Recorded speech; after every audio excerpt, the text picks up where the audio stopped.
It's always good to come and support. Obviously, I'm here on behalf of the Victor Cruz Foundation, but it's always good to just see everybody, see some familiar faces, go out there and yuck it up with Steve a little bit. But it's always, you're here for a good cause, so it's always good. And you've been at the Garden a lot too. Yeah. What has that atmosphere been like to be a part of? Man, it's been absolutely electric. Obviously, New York, it's been a long time since New York basketball has been at this level, at this stage, right? Last year we had some success, but this year they took it up a notch. So, the energy around the team, the energy in New York City, there's a different air that's happening in the tri-state area. So hopefully, obviously, we're room for them to pull it off and get to the finals, but one game at a time. It's like everybody wants to be a part of it. Former Giants are going, former Knicks are going, all these celebrities, I guess. What brings this? Just brings everybody together. Well, for sure. I think it's just the spirit of New York. I think New York hasn't seen something like this in quite some time, getting to this stage. And just there's an energy in New York that's unmatched. If you're obviously an athlete that has done it at the highest level with the New York football team, you know the feeling. You know what it feels like, and you know what that journey is like. And I think for me, I just want to be there to support them through that journey. I know to see familiar faces in the crowd or to see guys on the field when you win the big one is a beautiful thing. So to be a New York athlete, to share and to give them that same level of appreciation as they're going through the journey, I'd like to be there for it. The Giants obviously just had rookie camp.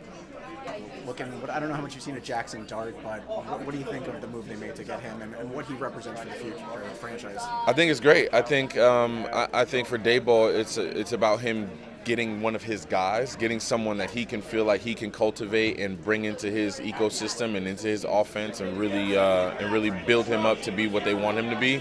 I think they still want to take their time in terms of, making sure that he produces and making sure that he's learning within the system over time. And he's got two great guys in front of him, and Russell Wilson and Jameis Winston, that have been there, right?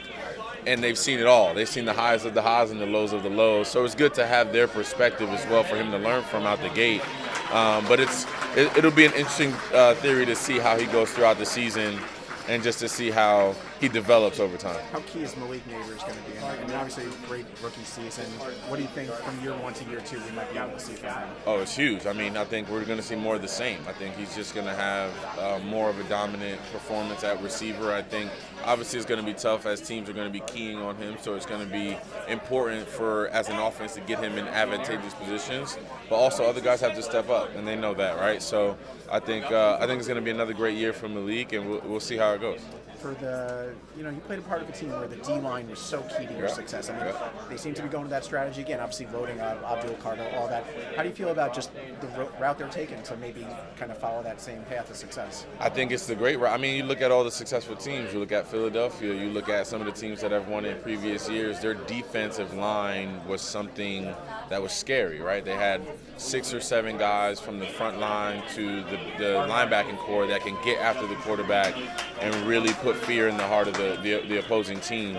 And I think we're trending back to that. I was at the facility yesterday talking to the team, and I'm looking around, and the D-line was standing in front of me. I was like, these guys look like monsters in front of me. So I don't think I've had that feeling, since I played, since I've been there, looking at guys like Tuck and OC and all of those guys. So I'm excited to see what this team can do this year, and I think we'll be a little bit more competitive than people may think. What did you tell them when you went over to the camp?